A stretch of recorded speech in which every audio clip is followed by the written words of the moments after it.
running? Okay. We're looking at music history today, and this is a topic that really, there's whole semesters in colleges built around the topic of music history, and you study it for 3 months. I'm going to try to get it done in about 40 minutes. I think I have somewhere around 40 slides, so it might be moving along a little bit. It's upside down. It's upside down? Let's turn it around.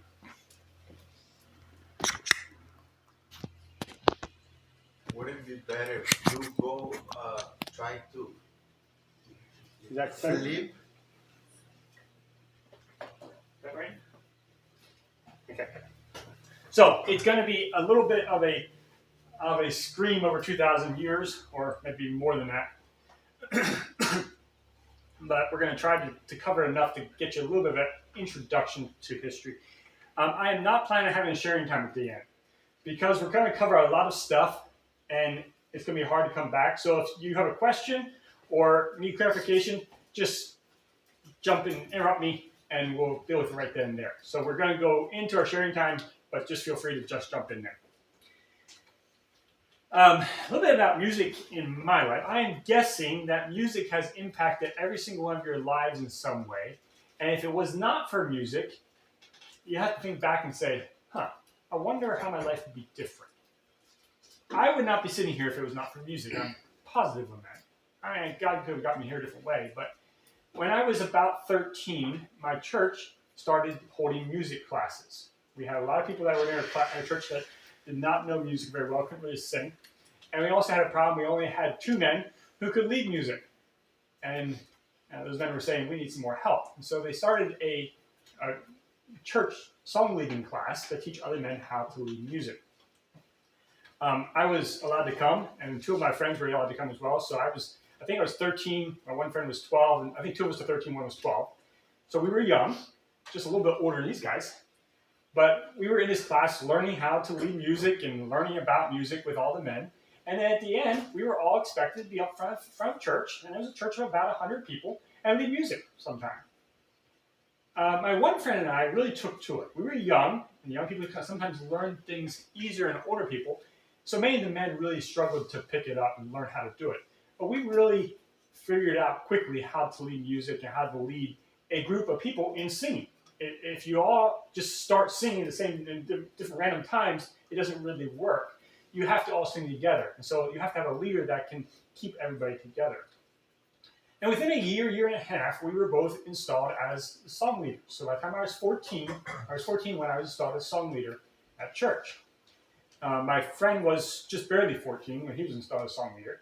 So from a very young age, I was up front every Sunday, every other Sunday, every third Sunday, leading singing. By the time I was about 17, my friend and I, we both wanted to sing in a choir. But in our area, there was no choir available. And so, I'm going to turn this because it keeps sounding. That's all. There's no choir available, so we decided to start one. 2 17-year-olds, they don't know what they can't do. So we got a bunch of friends together. We started a choir. There's about 20 of us, or maybe 25 of us, something like that. That would sing together. We would practice Sunday afternoons for about 8 weeks or so. And then we went around and gave programs at different churches and at mostly retirement homes. During that time, we realized that we really didn't know as much as we thought we did. And we needed some more teaching. And so we had found that there was a Bible school. It's actually a Bible school we spent time at. Dawson and Karen have both been at as well. They were having a choir conducting class. And my friend and I decided to sign up and go back to school. Now, school had been difficult for me. I was not a good student. I struggled with school. And so thought of going back to school was something that I'd never thought I would ever do. But during that time there, studying at school there, I realized that, you know what, I can actually learn. My brain had caught up with my body at that point in time, and I learned how to learn in a way I never was able to do during grade school. If it was not for that music class, I doubt I would have ever went to college. I doubt I would have ever had the confidence to move away from home and do something I was not used to. And I'd probably still be living in Pennsylvania. I just have a hard time thinking how else it would have happened if it was not for music. So music has changed my life, and it probably has changed yours as well. But what? The music or somebody else? somebody else. But God used music. So he uses music to impact our lives. I have a friend who became a Christian because he heard a song. And the song got him thinking. And he thought and thought and thought and thought. And after some time of thinking, he decided that he needs to figure out some things about faith. He comes from a Gnostic, atheistic background. And he started thinking and started studying. And today he's a Christian. All because of a song. And it wasn't even a good song. It was a song that the lyrics were very bad. But God used that to pull him to him. That's interesting because I wasn't Christian when I came to this country, 2001, when they invited me to a church at night. It was, I don't know, 7 p.m. service or something like that. The whole music was like a rap or different music, like salsa, different things, but with no secular music. It was the rhythm of salsa or rap or whatever, but it was Christian lyrics. And I'm like, that is interesting, and that's what hooked me. And I'm like, wow, I didn't know church was like that, and that's what it got me to keep going back to that church. Music Obviously, yeah. I became Christian after that. Music is impactful. But what is music? Big question. Music is part of the arts. And in the arts, you have literature, you have poetry, you have painting, you have sculpting, you have architecture, theater, filmmaking, music, probably has some other categories in this. And sometimes these different fields of disciplines in the arts will overlap. For instance, we sing a song, Jesus loves me. Well, you have a overlap of music and poetry and creates a song. So you do have overlap in the arts. But music is one of the arts. And you can get a whole degree at college in music. It's nothing to do with poetry, nothing to do with lyrics, it's just music. It's part of the arts. It's also very mathematical. If you know the math and music very well, you can compose a musical piece without hearing it, just by doing the math calculations. There is a lot of math in music. One of the things that often happens with music is we tend to look at music as good and bad, good music and evil music. And I'm going to push back at that a little bit, because I think morality, right and wrong, is within us, not within inanimate objects. This is not right, this is not wrong. Okay? It's a water bottle. And music the same way. It does not have a conscience. The people who perform it have consciences, but music is an inanimate thing. So let's push back at the idea that we have good music and bad music. So if I say good music and bad music, I am not talking about it in morality issue, but as in how well it is put together. For instance, if I go and I paint a house, I can have a good paint job or I can produce a bad paint job. There's nothing on morality. It's simply one cuts in straight lines and the other one is sloppy. Okay? Nothing more issue. It's just what the quality is. So if I say good and bad, think of it through good quality, bad quality, not as right and wrong. Jeremiah says, the heart is deceitful above all things and desperately wicked. Let's not forget, wickedness and righteousness lives within us, not within things. Moralism tends to objectify things as being right and wrong. And so if I avoid the wrong and do the right, then I am a good person, rather than the more right and wrong is within me. So morality begins with people, not things. You will always find music that people say is evil music. And every generation has music that people will stand up and say, that's evil music. No, evil is within us. It might not be good quality music. It might influence us to do bad things. But let's not forget that evil is within us, not out there. Rock and roll, sometimes it was called the great evil of the church. I remember lots of posters back in the years past. Satanic music. People talked about that. Country music, I knew it was a bad idea. When country music came on the scene, people would talk about how evil this is. Pagani, was a famous violinist, I think in the late 1700s, 1800s, and he was described as evil. Evil music, you're corrupting our young people. Today he would be considered very tame, but back then he was. You see, he has a fire, and his poster has a fire behind him, and a demon right there on his shoulder. Was his music evil? Maybe he was evil. Some justification for that. Was the music evil? So let's not think of music as being evil, but we can say, how is it affecting us? Our culture is addicted to music in a way that probably very few cultures in history have been addicted to music. Sometimes it'd be interesting to have a recorder plugged in our ear and go through the day and see how much of our day we are actually hearing music. I would suspect it is quite a bit of our day. Those of us who live in the city. You have anything from a car driving past, and you have that music. You have the neighbor, might have his music turned up loud. A cell phone sings a tune. Music is constantly in our minds, or in our ears, even if we don't even think about it. We are addicted to music. Everything we do, we have music. Does that seem a little bit odd? Do we have paintings everywhere we go?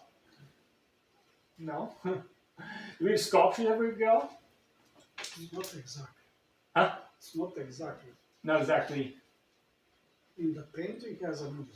In the sculptures. There is an overlap at times. Sometimes, yes, there is, and that's why I was saying in the arts there is overlap. We do have to kind of figure out what genre it's in so we can study it, but there is overlap. But we have music everywhere, and maybe we're influenced more by music than we think we are. It's often been said that music is the language of the soul, and I'll go with that. I would say arts is the language of the soul. Any of the arts, but music is the language of the soul as well. It says the voice of the heart and a message from eternity. If you show me your music, I could probably tell you a lot about yourself, and I'm not skilled in it. But the type of music we listen to probably has an effect on us that we don't even realize. Effects of music. There's two different areas that music has been studied a lot on the influence of the mind.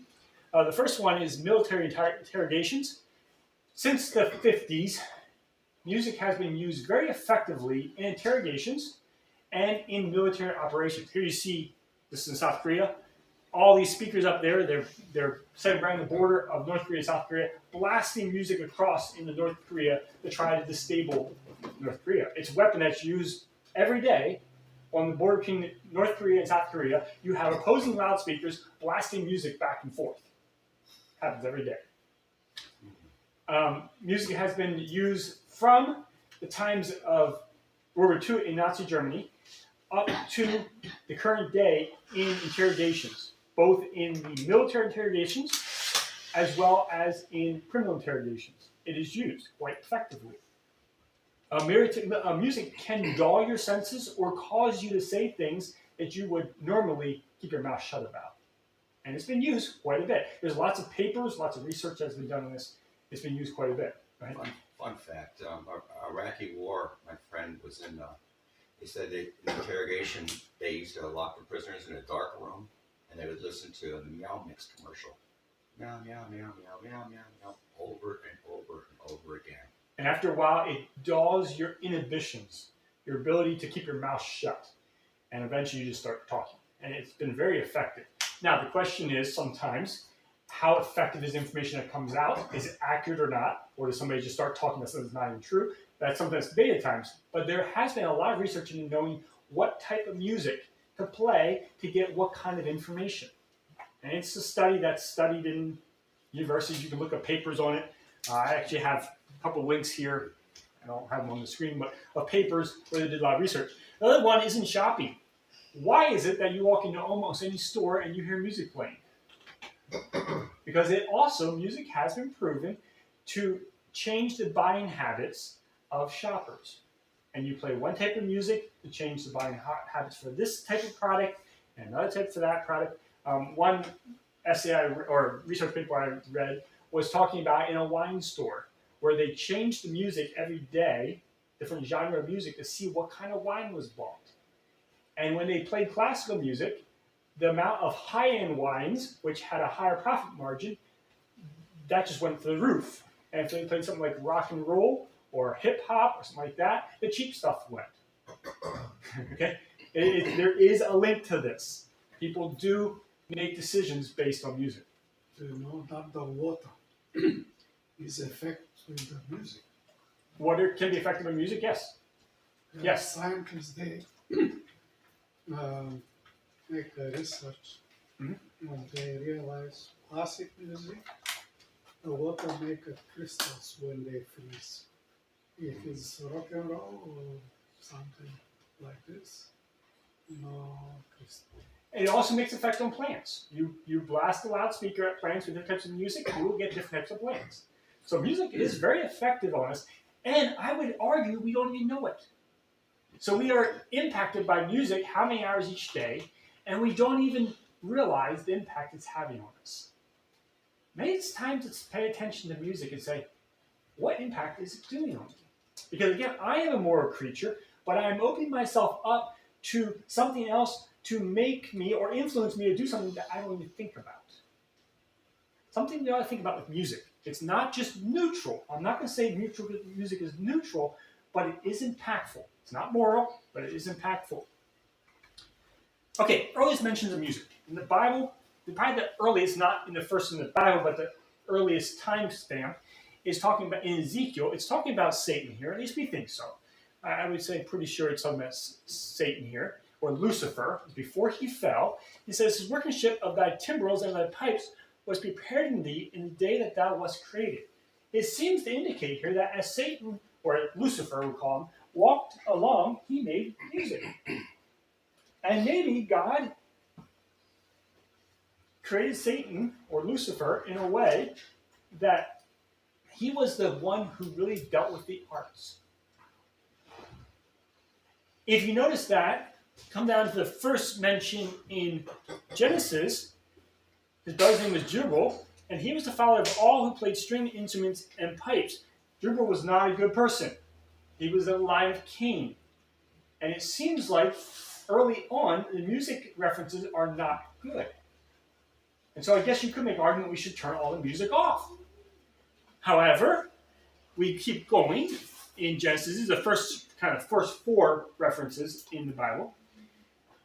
This is when Laban was sending Jacob off, and he says, if you had not fled away, I could have thrown a party. That I might have sent thee away with mirth and with song, and with timbrel and with harp. I could have thrown a party for you. And that's maybe of a good or at least a neutral way of seeing music. And then we have in Exodus 15 this, then sang Moses and the children of Israel this song unto the Lord about the deliverance in the Red Sea. And that's a good form of music. You're singing to God. So music sometimes is used in a bad way, sometimes it's used in a good way. And we ought to be aware of that. Somebody said, okay. Instruments in the Bible. This is probably around the time of David. These are the type of instruments you would have. You would have the Nuval, or sometimes it's called a, just slipped my mind. Can't remember. It had either 3 or 4 strings right up here, and you would just pluck it. It's very high pitched. And you pluck it. You're not playing a melody line. You're just using it to emphasize a word. I can't pronounce this one. It's a modern-day bagpipe, kind of, or an old bagpipe.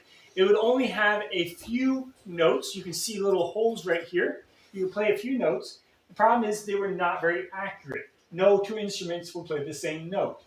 And so again, you had to play them almost by themselves. You couldn't really put too many together. What's up? It's not true. Well, what's your? This is a very good instrument. Today they are. The early ones were not. We found the pipes, and when you play them, they're not the same notes. So they got much better. The bagpipes got much better, and this type of instrument got much better. But early on, they weren't that great.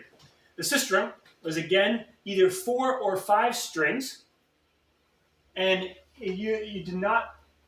It was not very precise. You couldn't really play a big song with it because you only have a couple notes to pull from. You didn't have like a fret on that you could do the violin. The bell, clang, one note. The shofar was a low sound, kind of, and you had a couple different notes you could play on, but you couldn't really play a melody line or harmony line. The agab was a blowpipe as well. You could play more notes on that, but again, they were kind of fuzzy in their precision. The tislim was two different sounds that you would kind of like cymbals kind of playing together. Sometimes they're called cymbals. Sometimes they're called different things in our Bibles. Trumpet, very similar to a trumpet today, except it was playing one note. And then the kinnor, or the harp, or sometimes called a lyre, was right here. This is a 8-string lyre, or kinnor. They went up to about 10 strings. During David's time, probably they were mostly 10-string lyres. Again, you really could not play much of a song with 10 notes. This part has how many notes? 36. 36, and then levers back here that create your half notes. So you can play like 60 some notes on this instrument here rather than 10. We don't have any recordings, no music written down, no recordings from the time of the Bible music. So what kind of music did they play? The only way we really can know what kind of music they played was what did they have to play music with. And they only had a few instruments with very limited plucking ability. I think I have, can we play that sound here? This is going to be something that's probably similar to what they would have played. And listen to the singing and the harp music or the lyre music. It would have been this kinnor is what you're going to hear here. In music. Yes. I think that's it.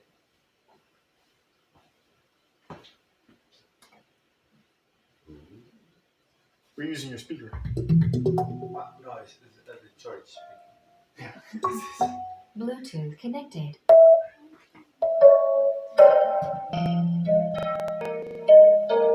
So you hear the notes changing.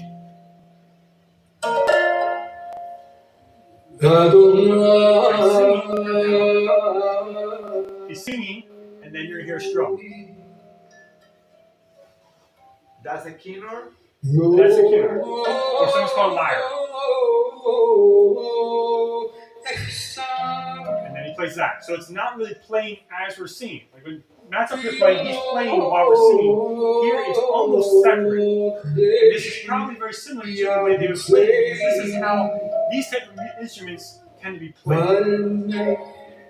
So he has a melody line, he's singing up and down, and then this is the instrument is just to accent it. And then you might use a cymbal playing.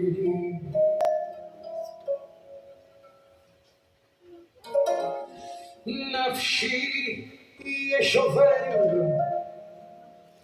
ינחני ומעגלי צדק. Okay, so you kind of get the sound of it. That's the guy. That's the the instrument guy, yeah. too. That's Yeah. the instrument. he plays a lot of stuff. Now, I'm not going to say that's exactly how it was because we don't have any recordings. We have no recordings. We have no written music from that time period. But looking at the instruments they had, that's probably the flavor of their music at that point in time. How many notes do we have? How many notes do we have?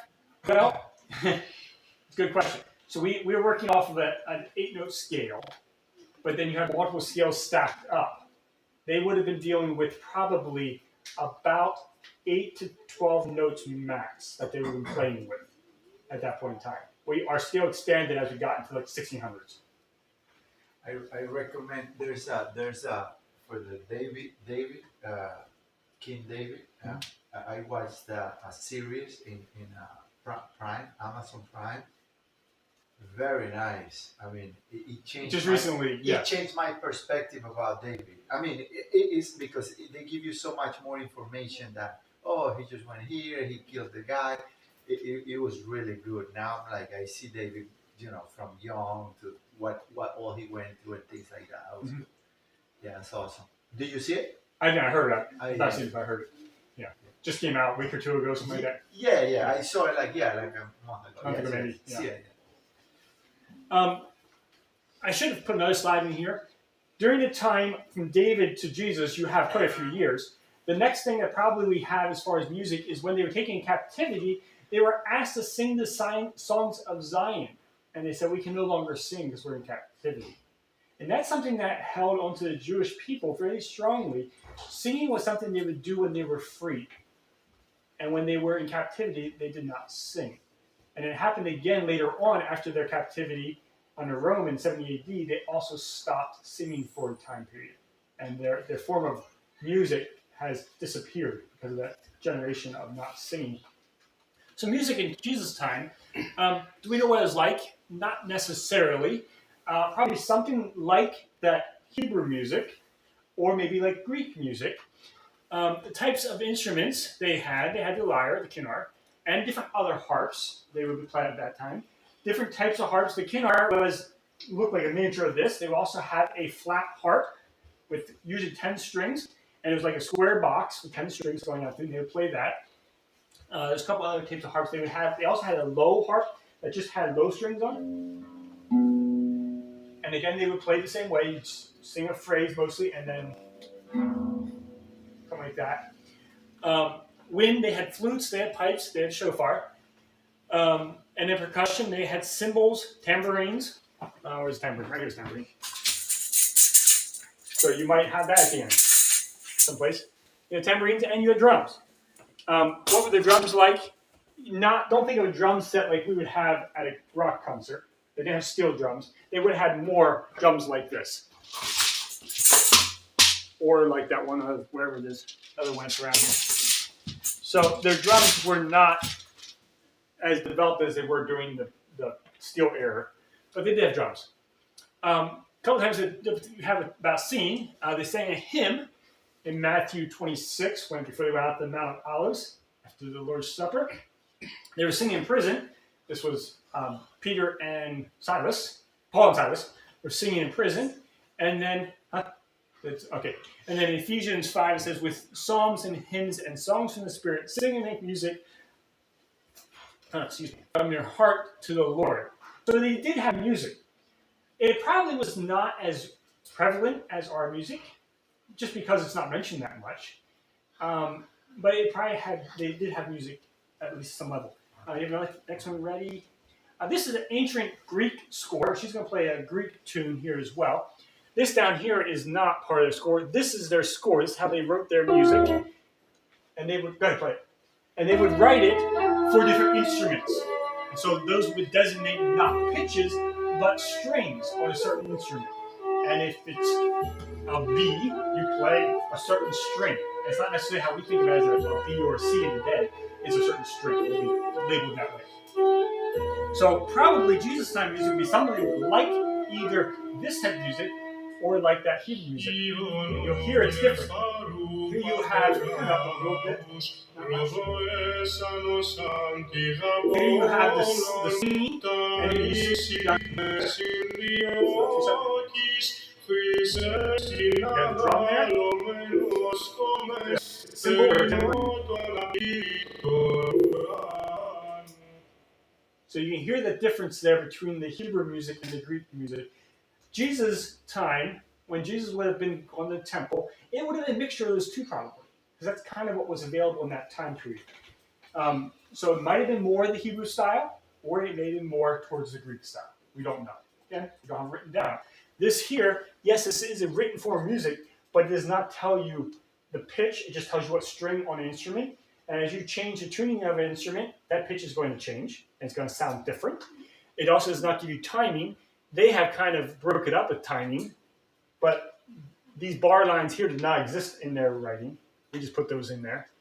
And you can't get this from that. It's a guess at it, but it's not precise of how it would have sounded. We really do not know what it sounded like. We can find some scores, very few. We can find some scores, but nobody knows what was written there, what it sounded like. It's just an educated guess. So what is music? Again, different definitions for music. I'm going to define it this way. This is more the classical definition. A grouping of sounds that vary in pitch to create a melody or harmony line. So it is pitch or tone centered. Okay, it's not rhythm centered, it's tone centered. It rests on the tone. You also have to have a meter or rhythm of some sort. Now, some music, the rhythm or meter is so extensive that it's pretty hard to identify. It seemingly does not have one, but you have to have some sort of rhythm or meter. What's rhythm meter? We will get to that in just a little bit. Okay, but it's the timing of it.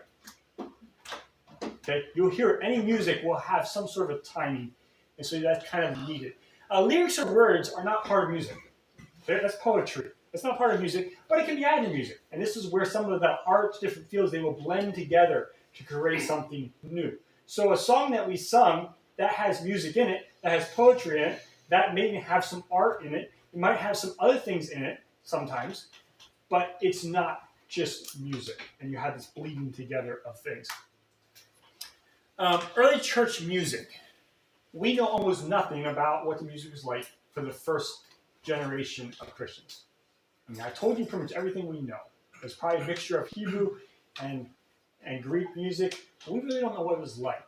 Most likely, it had instruments. And I know you're going to find people that are going to say it didn't have instruments. I'm going to say it probably did have instruments. It probably followed the Jewish type of music fairly closely. But what was it like? We don't know. I'm guessing it was a very minor part of their time together. Music was not as big as it is today. So yeah, we're going to assume they continued on in the Jewish roots. At the fall of Jerusalem, Judaism stopped using instruments. We had that documented fairly well. They stopped playing instruments. They would still sing, but it was not with accompaniment. Because they said instruments, music, was the signifying their freedom and their nation, and they no longer had freedom, no longer had nation, and so they put the instruments away. Probably the church did as well. They were Jewish people, many of them were anyway, and probably they put it away at least somewhat. We don't know for sure. We know that by the end of the 2nd century, we start seeing writings pop up saying forbidding instruments in music. So at least by 200 years after the birth of Christ, 150 years after the founding of the church, there was definitely some people who said we should not have instruments in church. But we don't know if that's necessarily everybody. But we do have some writings there. I'm guessing that, this is my guess from studying it, that the Greek Christians probably did not necessarily get rid of their music, and the Hebrew Christians did get rid of their instruments after the fall of Israel. I suspect that's what happened, but we do not know. Plain chant, sometimes called Gregorian chant, that Gregorian chant is one of the worst labeling issues in a long time because plain chant existed before Pope Gregory did, and there's no indication that he actually brought the melodies or taught the people how to sing this, but he got credit for it. This is an early Gregorian chant piece. I'm going to say this writing is probably somewhere around 800. The music is starting at 800. We'll get into that later. But you see, you have bar lines. Measure lines. Not bar lines, measure lines. Lines go across. What are they called now? What's the line? Huh? Lines. And then you have notes on those lines to indicate where that note should be played. A couple things that's interesting. You will see a falling off here. That falling off does not necessarily mean you're supposed to play those notes. It just means that you're supposed to go down there. So these are not precision pitches. They simply tell you go up or go down. And it's to help you understand how far to go up or how far to go down. It's not precision. There's no way to know how to sing that piece today. We can guess at it. We don't know. Which year is this? So this is a modern, this is just a few years old. But probably somewhere around 800 is the time period that it's shooting for. So somewhere around there. The notes came 15th century. Correct. So the notes as we have in the day, and we'll get to that. Notes as we have in the day, they did have little blobs on paper that they would use. We'll get to another type of way they wrote music early on as well. This is 7th century, And the Issachar of Savelli, he was a guy who wrote a lot about music. And he made this comment. He says, unless sounds are held by the memory of man, they perish because we cannot write them down. He saw that I can write a book, hand it to somebody who knows how to read, and you can read the book. But if I write a song and I don't teach you how to sing a song, you can't sing the song. Music had to be passed down by ear at the 7th century. Very different than today. Today, I can write a song, hand it to somebody who knows how to read music, they can play it, they can sing it, and I don't have to teach it to them. Doesn't write it down. Here you have, we need a sound clip in there. Back here, plain chant. This would be a plain chant, or something's called a Gregorian chant. You hear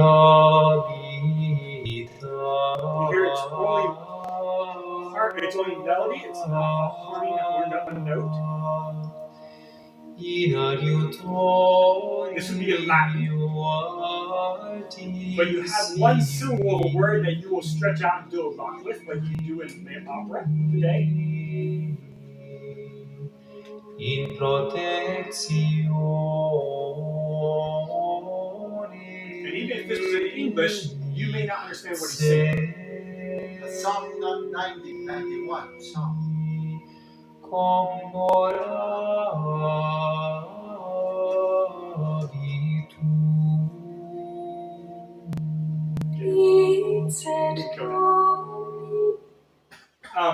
You do not have, in this time period, it would only be the monks who sang, so that female voice that came in there, or female or boy's voice, I'm not sure which it was, would not be part of it early on. It was simply the monks singing this.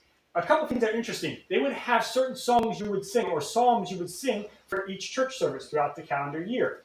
It would take approximately 10 years for a monk to learn all that music, because you got to memorize it all. And that book is as thick as our Bible. It was a long, thick book. Not as many pages as our Bible, but it was a thick book. Like all the music, it would take a long time for a monk to learn it. And that caused problems. If they could have wrote it down, all they have to need is know how to read music, and they can sing it, but they had to do it by memory. They had no way of writing it down. In the 9th century, so this is 800s, late 800s, somewhere around there, you start having this idea of harmony or origami, not the 40 paper. It sounds very much the same ways. But you would have older monks singing the melody line, and then boys singing a 1 octave up the same line. So it goes like this. Why don't you demonstrate it? Play a song. I don't care what you play. In just one note, and then do it. Go ahead.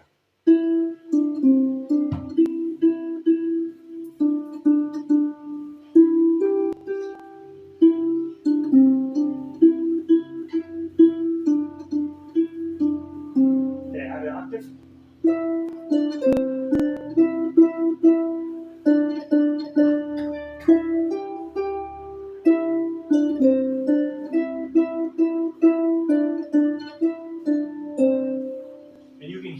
It has a fuller sound. It fills the space more. That is what happens when you start adding harmony. I was trying to find a recording, and I just could not find an authentic recording of young boys and monks singing together. They would add instruments, which they have in their song, or the recordings I found all are defective in some way or another. And so I just had it on the harp. But this is the start of harmony. Almost all music we hear today has harmony. And I don't care what genre you go into, almost all of it will have harmony. It might have a time where it goes into just a melody, no harmony, but it will always come back to a harmony. Harmonies fill out the room, fill out the sound in a way that just a melody line does not. So you have this, you're a monk and you're trying to learn that big thick book of music. And so how are you going to remember what to go up, when to go up, and when to go down? This is another way. These are called gnomes or squiggles. I like squiggles name better. And above the name, you would have, above the word, you would have things like this to tell you to go up or go down. This is to jog your memory in knowing if you're supposed to sing the Lord or the Lord. it tells you when to go up or down. Because they did have a song and a tune that they put the music to, but it had to be done by memory. And memories are fine to learn how to recite words. Our memories are not very precise in learning how to remember or recite. Remember words, not very good at remembering notes or pitches. Our brains just don't work very well with that. It takes a lot of repetition to learn pitches. And over time, your voice changes. You get a cold one day, the pitch of your voice changes. Next day, your voice is feeling better, and all of a sudden your pitch changed again. It's very hard to keep stable on your pitches from generation to generation. So they would take these little squiggles to help you remember. Finally, 1900s, this man came around, Guido. Guido was the first one to create a system for writing music, where one person could write it, and then I could give my music to Brielle, and she could play it. Okay? First time this really happened. And he does this with the lines and spaces, and puts his notes on there, and then you can play the music. However, you still don't know how long this note is supposed to sound. Does it, or is it, how long do you play the note? He didn't have that figured out yet. Okay? Well, at least we have a start of knowing the melody line. They don't have harmony. You would play it 2 octaves and 1 octave apart, but you could start to put it. So anybody who says music was like this before this time period, we are using some guessing in a statement like that. Because this is the first we really have written. And this is in any culture. There's other cultures that had written ways of writing music too. By the time of Christ, there was about 4 or 5 different systems for writing music. None of them are able to be read today. And none of them have enough information on to know precisely how it's supposed to be sounded. Guido was the first one. Secular music. Prior to 1100, you don't have secular music. Definitely not in the West, and I don't think you do in the East either. All your music is about deities or about man in relationship to deities. And so you might have pagan music to a false god, but it's not secular music. Mary Had a Little Lamb is a secular song. Who's it glorifying? Who's it deifying? Nobody. It's just a tune. Okay. Some secular music, what we call secular music, might actually deify somebody. It might be religious music. Yankee Doodle. Is that a secular song, or is that a song that's deifying the Yankees? Maybe it's a little bit on the margins of whether that's secular or not. There are other songs that could be that way. Is Happy Birthday a secular song, or is it deifying somebody? I'd say it's a secular song. I don't think it's deifying the person whose birthday it is. It's a secular song. But certainly comes into France, especially, but especially France, 1100s, troubadours would go throughout the countryside playing their instruments. Yes, they did that. Most of the time they were in the courts or in a royal's house, something like that, and playing there. But they go through this countryside also playing. And that's brought on a new style of music. Now, most of their music was about love, about politics, satire, or about just simply Mary Had a Little Lamb, something like that, where you could just, something about life. They were not necessarily, they were doing it purely for entertainment value rather than as a worship experience. And this is brought on a shift. Something they didn't really have before then, but they bring on a shift. Perrotin, in 1200, was probably the next big jump in music. He was composing music for the Notre Dame Cathedral, which had been built not that long before. And he developed a system to know how long to hold a note.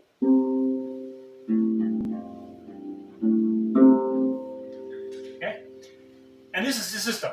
A whole note was from one measure to the next measure. So now you have lines going this way. Now you also put lines this way. And that whole note means you hold it for a whole measure. and all your measures are equal length. You can decide how fast you want to sing that measure, but you sing all the measures at an equal length. Whole note takes a whole measure, half note takes half of the measure. Quarter note, simple pi, it takes a quarter of the measure, and so on. You go down to the 16th note, you even get a 30-second note, and it's really, really fast. And if you go 30-second note,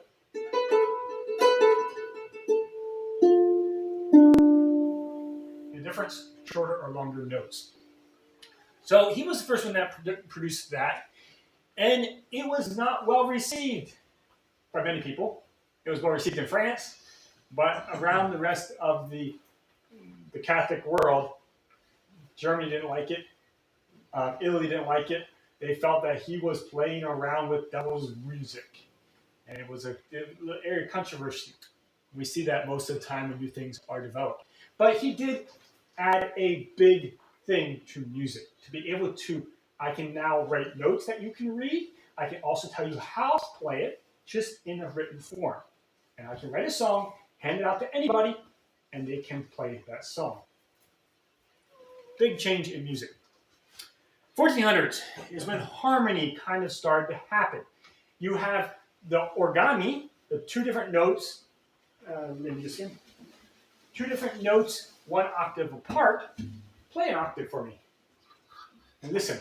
Now play it together. You hear they kind of ring together. Now play one off an octave. Hear that clash?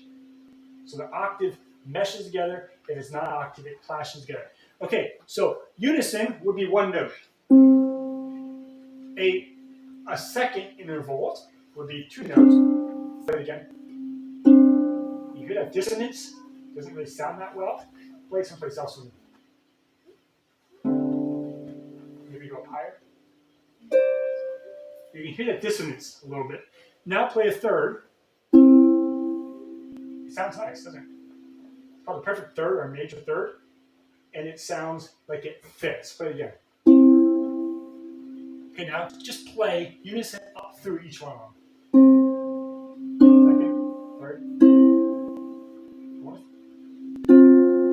fifth, sixth, seventh, eighth. When you start having these intervals together, you can start putting harmony together. And they understood that it doesn't have to be exactly an octave apart. You can start playing other notes in there, and it will sound nice. Now play it. This is the next thing that happened was a triad. You have three notes. Play those three. Here, it sounds nice. Okay. Now you can also play a triad with an inversion where they're not all the lowest, middle, highest. Now play that inversion. Play both of them together. And play the non-inverted and then the inverted. It's the same triad, the same notes, but they sound different. This is something that happens in the 1400s. And other things that are happening in the 1400s is you have the idea of humanism coming into focus, where the idea is that man is not, our flesh is not evil. We're not here just because we're evil beings sentenced to earth, but that we are created in God's image, and God wants us to learn and to develop and to build things. And something that happens with humanism and it affects music as well. Up to the 1500s, so late 1400s, as this harmony is being developed, you always had the lead part or the melody line on the bottom down here, sung by the monks. And everything above that was sung by either young lads or by women. They were sung higher. And they would be the harmony parts. During the early 1500s and late 1400s, that melody line climbed up to the highest note. And so instead of, play Mary Had a line down low. Okay, now go top. You have that melody line at the top. By the early 1500s, that transition had happened. And if you listen to music from the 1500s on to today, it kind of sounds familiar because that melody line being at the top. Why? Well, the higher the note, the more you can hear it. It stands out. It doesn't get drowned out by the low notes. And then people wanted to be able to hear words. And so you put that melody line at the top so you can hear the words and you can hear the main line. Understanding the lyrics became the flavor of the day. There's a couple things that happened with it. There was some poems that were written that put to music, and people wanted to hear the words. And so you had this happen. It was also during the Reformation, and we'll get there in a little bit. In the Reformation, they wanted to hear the words because they saw music as not something to just listen to the music, but they wanted to encase it with words. The printing press was developed early 1400s, but by 1490 they had figured out ways to print music score. And all of a sudden, songs could be circulated much easier. So from 1490 to 1500, somewhere in there, we don't know exactly what year it was. It might have been 1492 for all I know. When Columbus sailed the ocean blue, maybe he brought music along. We don't know. But printed music allowed to be able to be circulated, and you could get your ideas out to tune to all the little villages and all the little hamlets out through the European world. Jacques de Perez.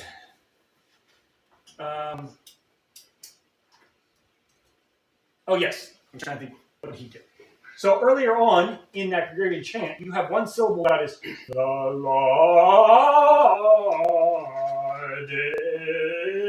is my shepherd.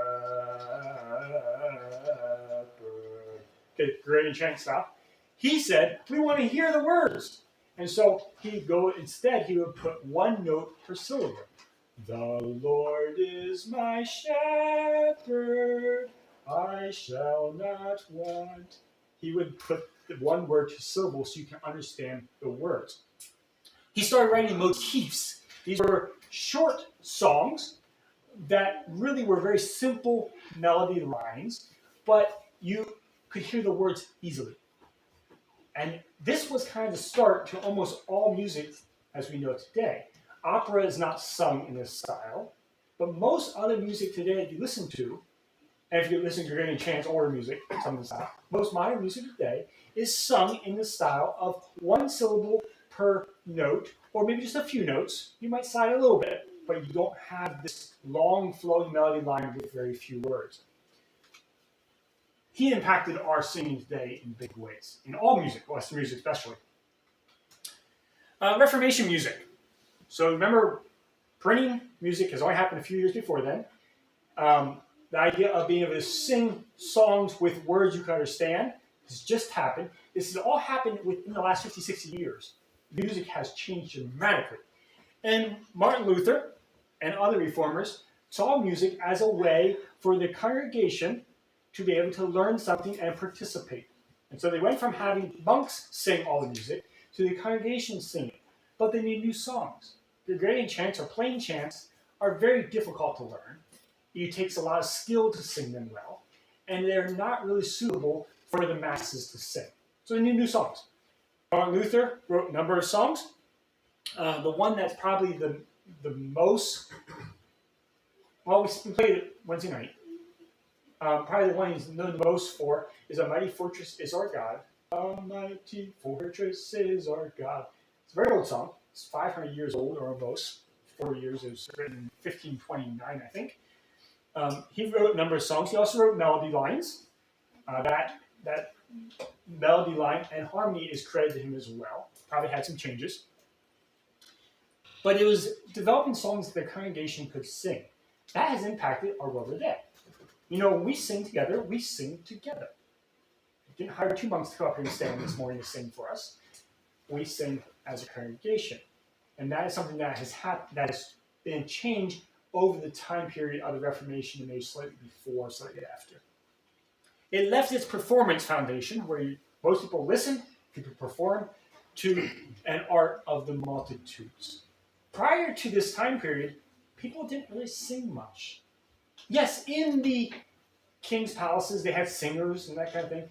And you might sing when you worked a little bit, but for the most part, you didn't sing. Some people go through their whole life, never sing one song. Many people do that. Now, singing becomes an art form of the masses, and people can sing People pick up instruments and learn to play instruments in a way that was not done prior. Instruments of the 1600s, you have a big leap of instruments right after the Reformation for the next 100 years. So this is the 1600s. I'm going to say it starts somewhere around 1545, 46, somewhere in there, and it goes up into the mid 1600s. And you go from these type of instruments in the Old Testament, which are very limited in their ability to play notes, to these instruments. You have all kinds of recorders, flutes, different straws. You have lots of different notes that can be played here. You have stringed instruments up here. The lute is a big one. The medieval harp, which is very close to this style here. The gurdy is how that's pronounced. That's interesting. That was used a lot in barber shops. If you're a barber, if you're a self-respecting barber, would have a gurdy hanging on the wall. And your barber shop is also your place for operation. So if you need a tooth extracted, you go to the barber for that. If you need to have something finger amputated, you went to the barber for that because he was good with scissors and with knives. So you have a gurdy hanging on the wall, and while some people are waiting to have their toenail cut off or extracted, somebody else is playing the gurdy. It's a little like a guitar. It's probably it's probably a bit like a guitar. Not the same. You tend to pluck it more than strum it, but you did strum it as well. You have more different drums that would start. The psaltery and the tambourine developed as well. So like a tambourine with, this would be more of the old tambourine. The new tambourine had like a drum thing in the middle, a little more. That was development during that time period. You can see the change in instruments that happened. And instrumental music starts to become a thing. Prior to this time, it was songs you would sing. It was not so much instrumental music. Now you have instrumental music that is being played with no words. Lots of it is being composed during this time and sung during this time. The piano. It started off with the harpsichord. Looks a little bit like a piano, but it's a little longer, and it sounds more like a harp, but you play it with keys. And then it developed into the piano. That started in the 1700s. Oh, I forgot to put his name down. I can't really remember his name now. I jog my memory later. I don't remember his name. If somebody needed to be castrated, they also go to the I don't know about barbershop. that. I don't know about that. The piano was developed in the 1700s, and this was a big change in music as well. Since the 1700s, almost everybody learns music on a keyboard or piano, at least somewhat. At least the theory of learning how to read music is pulled in with a piano because it's just so perfect for it. It gives you your half spaces, your whole spaces. It's so perfect. You can learn music on a harp and how to read music and everything on a harp. This works well, but piano works much better. Bach, the composer Bach, was a big proponent of the piano later on in his life. Earlier he didn't like it. Later on he liked it and it helped develop it quite a bit. And most of his music was written with the help of a piano. Okay? So there's this ambiguity, like I've been thinking about it. Can you write down whether or not you can hold the note or stop it? You can. With a Or like in the writing system? Well, normally, writing like a staccato would be you hold it, and it's a little like a Staccato is like right. You Line. stop it. just a line. Staccato is like stop. You write it. How do you write it? I know when I see it. I'm trying to think how to write it. Is it like curve with a dot? Oh, so you can't write it like how... No, it's a Staccato.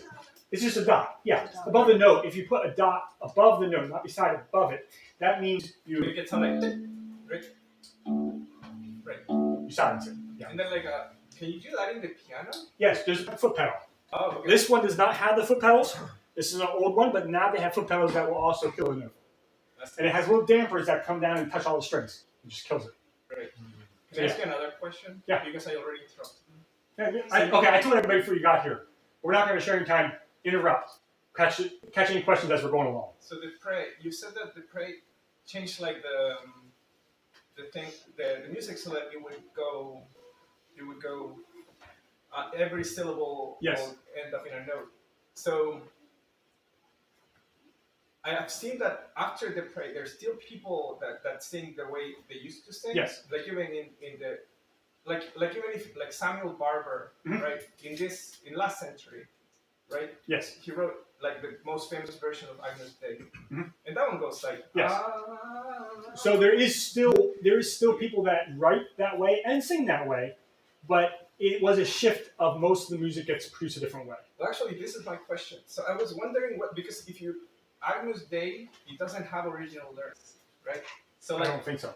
all of these things, when you start listening to this music, they all have the same Latin lyrics, Correct. right? They come from the Gregorian chant, Yes. and they're kind of like set in stone. And I was wondering whether that has something to do with like, okay, is there a point where people are like, so that we can have more, like of this Depre thing of like putting melody in a syllable, we're actually gonna get rid of those lyrics because they are constraining us. You know what I mean? Yes, and it does happen, especially with instrumental music. We get rid of it because it does limit what you can do with instruments if you have lyrics that it's a slave to. And so if you get rid of those lyrics, you can do more with instruments than what you could otherwise. So were those lyrics like considered sacred? Because like even if you see people that are like pretty secular writers, they still use it. So like Mozart uses it in the Yep. Requiem. So the lyrics are still there. Do they have to adhere to them, or people will be like scandalized? Well, or something? early on, I question whether they even had it in their mind to get rid of the lyrics. Somebody had to think it up at some point. That we could play this without lyrics. Were there people that held on to the lyrics even after they thought of it because they didn't want to be scandalized? I'm sure there were. But you know what I'm trying to say, right? So like if you don't put the lyrics in, like what you're saying, oh, it's much easier to be free. Yes. If you're gonna put a choir on it, was it the case that we have to use those lyrics, or everybody's gonna be like? I'm sure there was some of that going on. That people held on to the lyrics so that they would not be rejected. Yeah, I'm sure there was. And even in more modern time, people would have done that sometimes. And you do have it sometimes, especially some of the classical music, lyrics are put to it that don't really work. You try to sing along with a classical piece, sometimes it just doesn't work. It's not written for it. Well, it's written for a very professional choir that can kind of make it work, but you're much better off just getting rid of the lyrics and just listen to the music, and it just sounds so much better for our ears. Some classical music, I'm saying. Some classical music, they force the lyrics into it, but it's just much better if you just get rid of the lyrics. It just doesn't sound well with the lyrics. Without the lyrics. With the lyrics. It doesn't sound well with the lyrics. It sounds much better to get rid of the lyrics. Some classical music. And that's an area where I would say they probably forced the lyrics into it so that they would get acceptance, but they were better off just getting rid of the lyrics. Oh, I see what you're talking. Yeah, because like some of these things you hear two versions, and one is with the lyrics, and another one they just changed the human with another instrument, Yes. with like a violin or something, and then it sounds really. It sounds much better. And some people think that that's the original version, and then you go back to the original version and it had lyrics. It has lyrics in it. Yeah. Yeah. So that does happen. Lyrics and instrumental music has been a little bit of a touchy issue for a few hundred years during this time period here, from the Reformation on. This reminds me of one thing. So maybe you has anybody watched the movie Ray? Rain? Ray. It's about this. Yeah. The piano? Yeah. Yeah. So, what is his name? Ray Charles. Ray Charles. Yeah. Okay. So Ray Charles in the movie, he stars as a gospel guy, and what he does is he takes the gospel music and makes it secular, Mhm. and like his family and the churches hate him for it. This thing is just like the most awful thing. That is a very common progression that happens. Right. And I'm wondering to what extent this happens, like going from one realm to another and back and forth. From gospel to secular, it happens quite a bit. It does not happen that often from secular to gospel. It does sometimes, but those accounts are much less, where somebody enters into the music world as in the secular music and then jumps over to gospel. They might release a gospel CD, but they start in the secular only and they end up in the gospel only is very rare.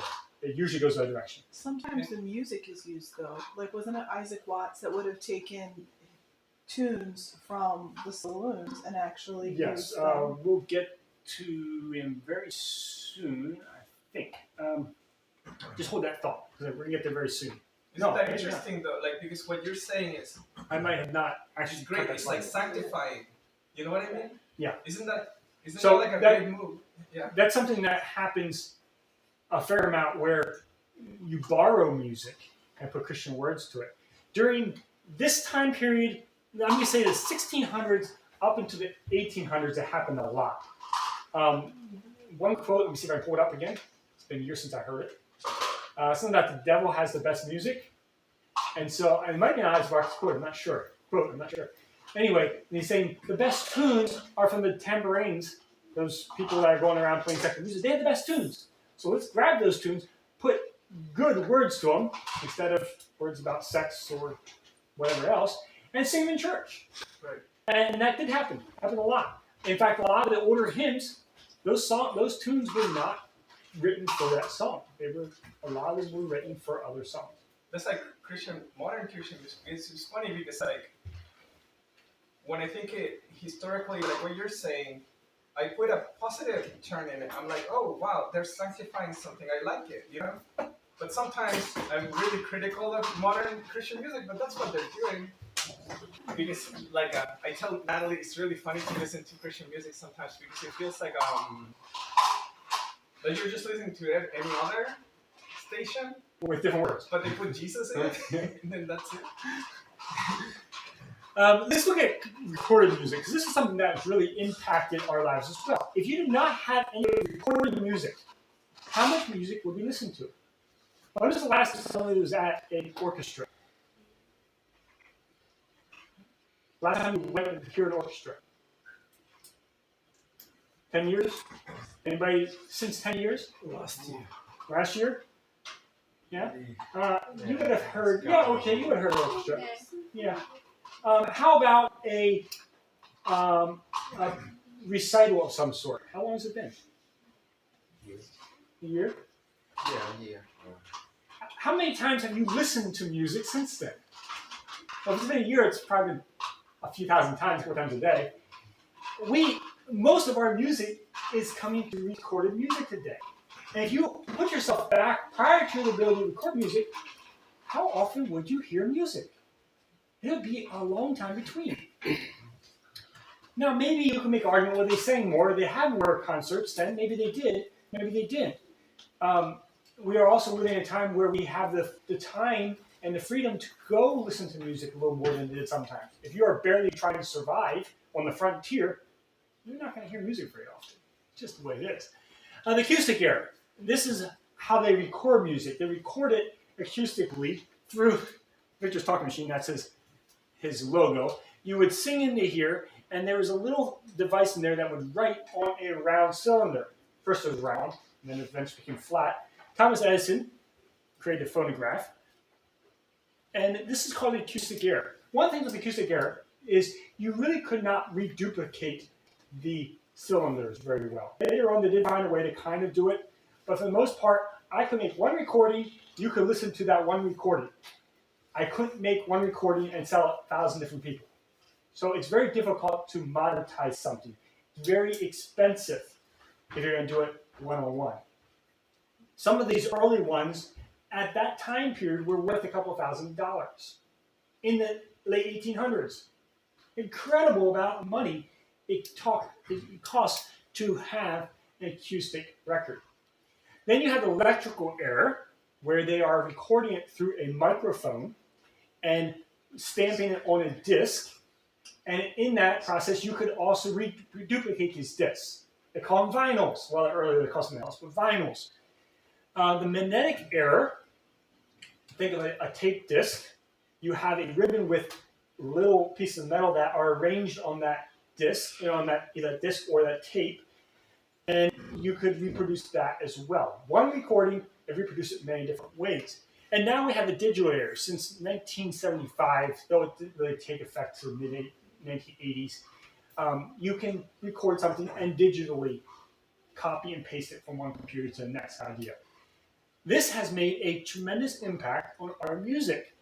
The first songs that were recorded, that were sold, this is actually hard information to find. I searched pretty hard for it. But I think the first one was Daddy Wouldn't Buy Me a Bow Wow. I guess it's about a dog. I didn't listen to it. But 1890s. And Twinkle Twinkle Little Star was 1898. We have a record of that being sold. Daddy wouldn't buy me a bow. Wow. Well, I don't know which one it is.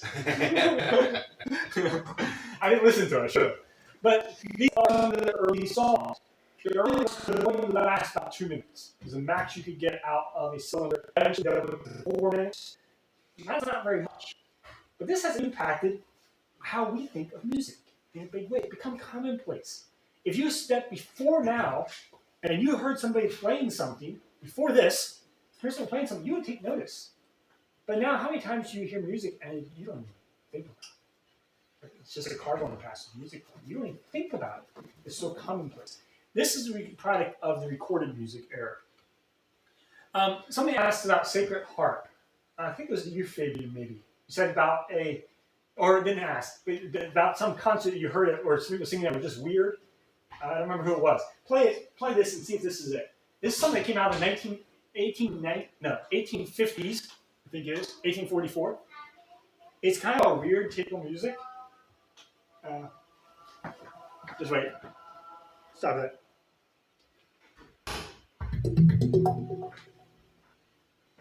Okay, try again. Bluetooth connected. You sit with the different parts in a square. They start off with the solfege, which is each note has a name. Do, re, mi, fa, sol, la, ti, do. And they're singing through this in the solfege.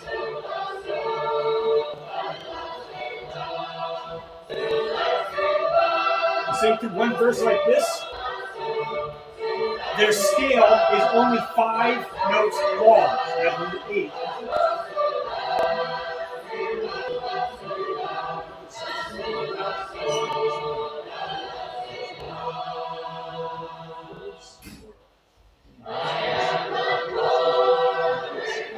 Are you done some now? But it's different. Listen to it. It's not quite the same note as we know.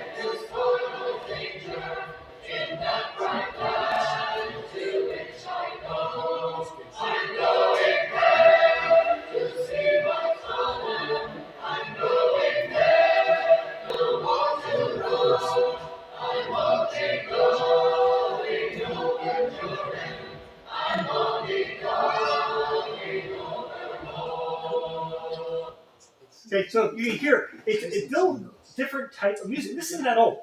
I've sung some of this music already. I don't necessarily love it. I find it to be a little weird to sing.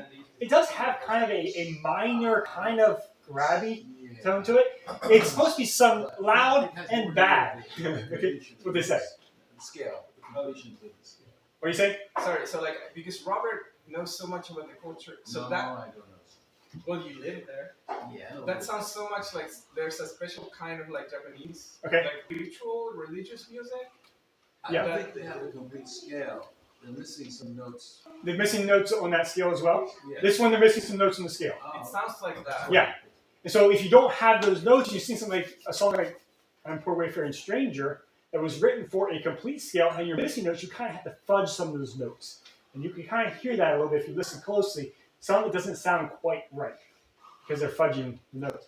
It is kind of a fun type of music to sing, but it's all the same. Each song is exactly the same to sing. So I can enjoy it for a little bit. These singings like this are held all over. I'm sure there's things like this down here. It's a lot of arts. People like to get together and sing Sacred Harp music. And it's interesting, you will have people that are atheists singing A Poor Wayfaring Stranger like that. And they will get together in a room like this, and they'll sing with all their gusto, though they don't believe a word they're singing. And this happens all across the country. I'm sure there are singings down here in South Florida like this. So yeah, that's an interesting take. Let's look at church lyrics. This is the words. Lyrics and words mean pretty much the same thing. A little different, but the same thing. Early on, the songs were sung to remember Scripture. Music was simply there to teach us to memorize Scripture, or to help us remember Scripture. That's all music was for, is to memorize Scripture.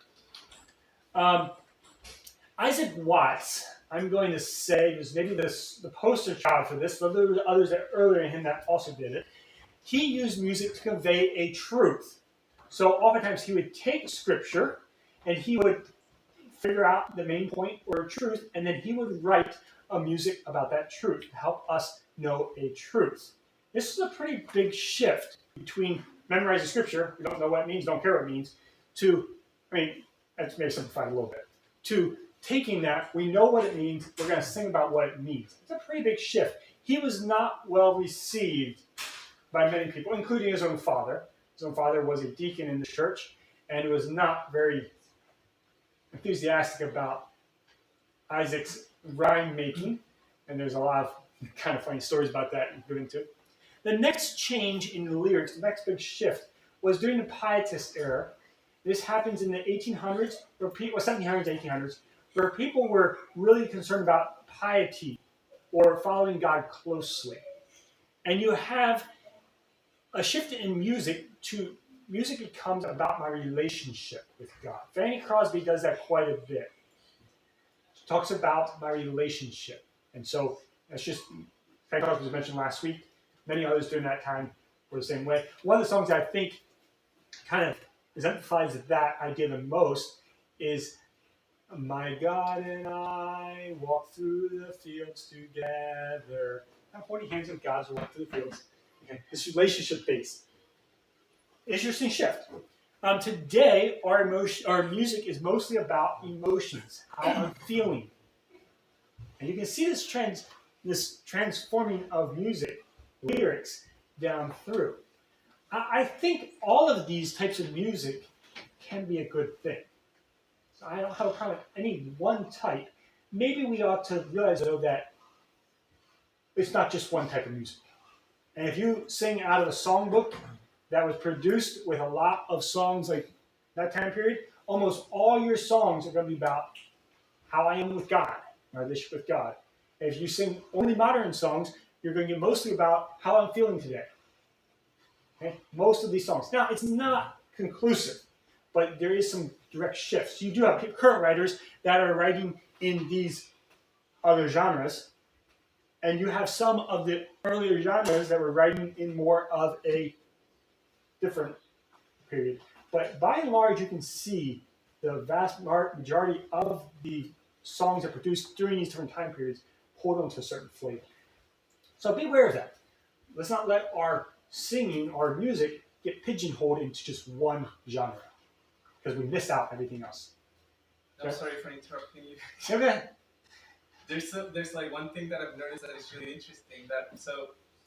The music, the evangelical music that I listen to a lot is like the modern one. It's very, because it's American, it's very positive. It's mostly this right down here. But it's not even just about emotion, it's about joy. Yes. Right? And then we've been going through the Psalms, and if you go to the Psalms, like a lot of them, David just sounds whiny. It's like, there is no way this will sell in the modern American. And it's interesting, if you go onto like YouTube and you look into psalms that are being sung compared to other genres, you don't get near as many views.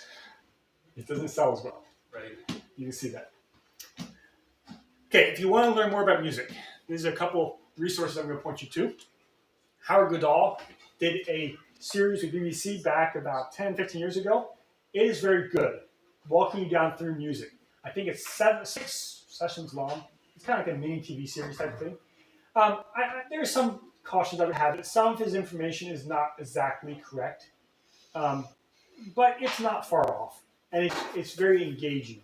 So it's okay to be precise, but if you're precise but not engaging, you're not going to get anything across. I'd almost rather have a little bit on the engaging side and the precision not be quite accurate. He also wrote the book about it. So that was a good thing. I had seen that a number of years ago, and when I was kind of this topic, I thought, I know I'm going to go get some information on it. I went back and watched the series again because it is an interesting series, especially the first 2 or 3 sessions or videos are really good, and then it gets much more narrowed in, and it gets a little more technical. But he does have a very entertaining way of talking about music. Okay, so final thoughts and observations. So, like I say, I've been watching music, studying music for a long time. And I have a few thoughts to think about, some observations I've seen in music. First of all, I'm not sure. I'm pretty sure that origin is not as important as connotation. I'm okay with borrowing a tune from, and I'm okay with Isaac Watts borrowing a tune from the bar and putting gospel music or Christian words to it. I'm okay with that. Connotation is what I'm more concerned with. If the people in his church know where that tune came from and they're a little bit about it, then maybe they shouldn't sing it. We're removed enough from it. We don't even know the connotations. Do we have to go research all the origin to know whether it's an okay song to sing in church or not? I think not. That's my opinion. I think not. Again, sin is within us, not an inanimate object. So let's not look at things as good and bad, but my heart as good and bad. And how's my heart responding to this tune or that musical piece? That's where I come out. Go ahead, Fabian. It is similar to like when Paul is giving advice about Meat. the meat. That's where I'm pulling it from. Okay. That's where I'm pulling it from. He says, if you don't know where it was, the meat came from the temple, don't worry about it. Don't ask questions. Just eat it. But if you know, then don't partake, because you know your heart might be plagued, your conscience might be plagued, or others might know and question why you're doing this. So there is some truth to that. Also, he seems to be like really interested in whether we like it or not on how we're witnessing to people outside the church, right? Yeah. So like, so what kind of image we're giving to them if they know the music or they know the Yeah. So there is connotations is what's important. What do people think of when they hear this tune, rather than was the person who wrote the tune, was he a believer or not? Was he a good person or not? That's secondary. Take a note of how types of music and the amount of music influence us. These are effects on me. They might be totally different for you, and I'm guessing they will be totally different for you. We are not all the same. But this is how I have noticed it myself. I've noticed that heavy music, some rock music, but not all rock music, but some of the more aggressive rock music, tends to make me aggressive. And if I'm listening to that, I become an aggressive driver. If I'm sitting beside somebody and they have it pounding away, I peel off at the red light. So just note how it's affecting you. Classical music makes me agitated, especially if there's words. It makes me agitated. Most people listen to classical music for calming effect. And if it calms you, I'm not saying this is right or wrong. I'm just saying for me, it makes me agitated. And so I am careful of when I listen to that genre. If I'm feeling a little bit worked up, more than what I should be, I'm not going to turn on classical music because it's going to make me more so that way. Western country, that style of music, Western country, Southern gospel, bluegrass, that has a numbing effect on me, where I just stop thinking. Maybe a calming you could say, but I'm going to say more numbing effect, where I stop thinking. I don't pay attention to what's going on around me. That's how it affects me. Praise and worship music, I don't listen to it. It makes me depressed. It just does. Other people might affect differently. For me, it makes me depressed. Simple music, where it's like a harp music or a simple instrument. What's the guy on YouTube with classical guitar? I can't think. His name is really, really good. Huh? Was it on something? No, that's something different. Flamenco music? Huh? Like flamenco? Yeah, it's mostly hymns, but it's just one classical guitar playing. Or a cappella music. That makes my mind start thinking, and I start becoming very creative. Now, there is a time not to be creative. Sometimes you just gotta get your work done, and it's not time to invent something new. But these are ways it affects me. I'm gonna guess that some of that might say, "Oh yeah, that makes sense to me," and others are gonna like, "Really?" That's the difference in people. And so, one type of music might affect me different than it affects you. And take note of how music is affecting us. Because why would you want to be a slave to something you might lead you down a way that you don't want to go? So take note of it. What music you're listening to and how much you're listening to it. Some music you listen to a little bit, it's fine. You listen to it, it really overwhelms your senses. So take note of it. Seek for the best music. rather than draw lines and defend preferences. Many times in music, people say, that's bad music, this is good music, that's bad music, this is good music. I don't think that's a good approach. I think it should be what type of music draws me to God and makes me a better, or leads me to be a better person. That's what we ought to focus on, trying to find the best music than just saying it's good or it's bad. One of the things that happened in my life of music is I noticed that when I was in my late teens, early 20s, I was starting to get the opportunity to sing in some select choirs. These choirs were choirs you had to audition to get in, you had to be good enough to get in. And I was starting to get some of those invitations, but I also saw that some of my friends who were a year or two older than me, were a little advanced beyond me and had gotten earlier, they started to become somebody that I didn't want to be. Some of them became very snobbish. They were somebody special now. And so I made the choice at that point in time not to sing in those choirs, and I walked away from that type of music. When I did that, I really capped off where I could go in music. If you're not going to sing in those kind of choirs, you really cap off what your ability is. But while it was okay, good music, I realized going there with music was going to be bad for me. And so I walked away.